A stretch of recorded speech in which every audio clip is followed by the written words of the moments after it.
I've always liked working with composers, with Hans in particular, in a way where you want to free them from the constraints of the picture. You want them to be inspired by it.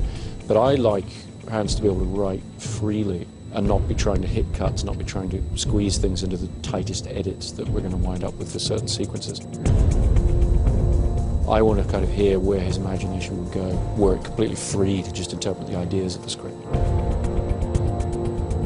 And then based on that, we take that in the edit suite and we start finding interesting points of synchronization between picture and the music he's written.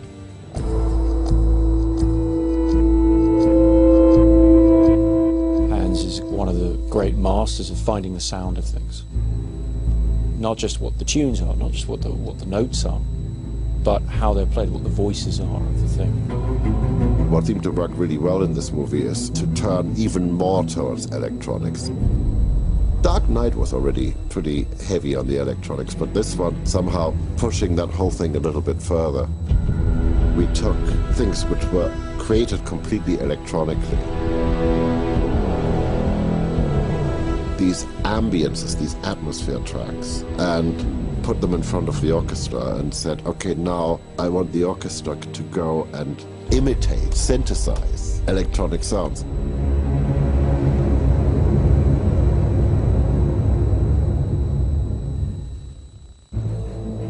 I booked the craziest, biggest brass section I think ever assembled in a studio. 6 bass trombones, 6 tenor trombones, 4 tubas in the middle, and 6 French horns above.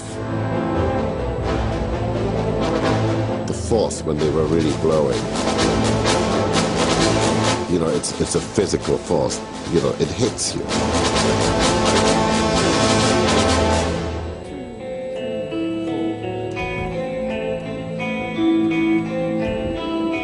Early on, I had just started writing and I was thinking, you know, I'd love to have sort of one other color in this score, and I was thinking guitars. And then I was thinking, there's a sort of a hideous thing that happens when you have guitars and orchestra.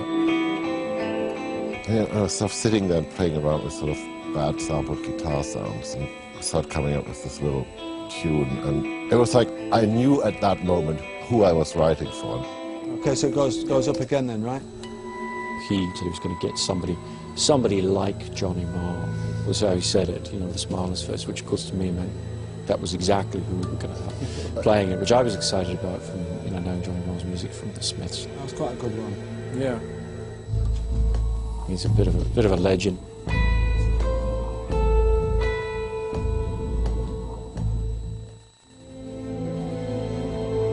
Hans is a sort of minimalist composer with a sort of maximalist production sense. So he'll write these incredibly specific and simple pieces, but the way in which you'll then record them, produce that, is on such a colossal scale and with so much movement and drive that there's a point where, particularly I mean, reels 6 and 7 on everything we've done together, we just let the music take over everything. And make them just turn the music louder and louder and louder, because you realize that the momentum of the film is entirely defined by the structure of the music as the film sort of snowballs towards the end.